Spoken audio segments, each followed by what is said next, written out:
So, dito kami sa Liechtenstein. At ito na nga, bumili kami ng 1-day pass na yon. May kasama na siyang e-bike. Kaya lang, ending, hindi na rin namin ginamit kasi sobrang hirap niyang gamitin. Hindi siya friendly user. Kukunin niya buong details niyo or personal information. Like yung name, birthday, credit cards, then yung pati pictures nyo. Basta lahat. As in, mas matindi pa siya sa mas matindi pa siya sa immigration or everything. As in, ang daming ipi-fill out. Halos maubos na nga yung oras namin. So, sa isa pa lang yun. Ang pinaka-best way is sumakay na lang tayo ng free transportation dahil kasama na yun sa binili nating card for the whole day. So, titignan nyo lang din sa Google Map. Then, makikita nyo dun kung ano or station kayo sasakay. So, yun lang, nag-antay lang kami dun sa may waiting area ng loading and unloading. Then, meron sa amin nag-pick up na van. And then, ibinaba lang kami dun sa mismong babaan yan. Then, naglakad na lang kami.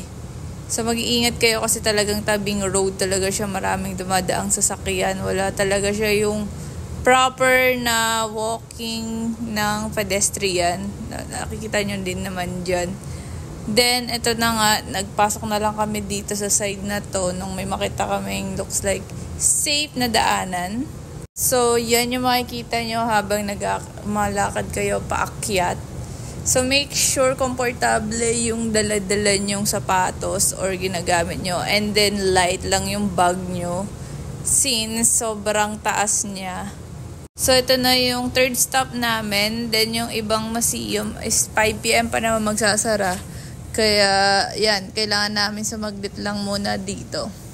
Also, hindi rin naman siya pwede pumasok sa loob ng building na to nung pag-akyat namin. So, sobrang worth it yung mga views na lang talaga niya.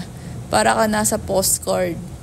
Then, ayan, meron silang telescope, nakakatuwa. So, nag-picture-picture na lang din kami dyan sa overlooking na yan. Also, yan. So, siguro sobrang healthy talaga ng mga tao dito. Talagang more walk and walk. Puro pataas. Then, pinakamadali is yung pababa. So, pag-akit namin sa dulong yan, hindi naman pwede pumasok dyan. Close lang. So, outside lang kayo pwedeng mag-picture. Then, meron silang private house doon. As you can see, may nagbabantay doon or mga security guards or mga personal assistant na make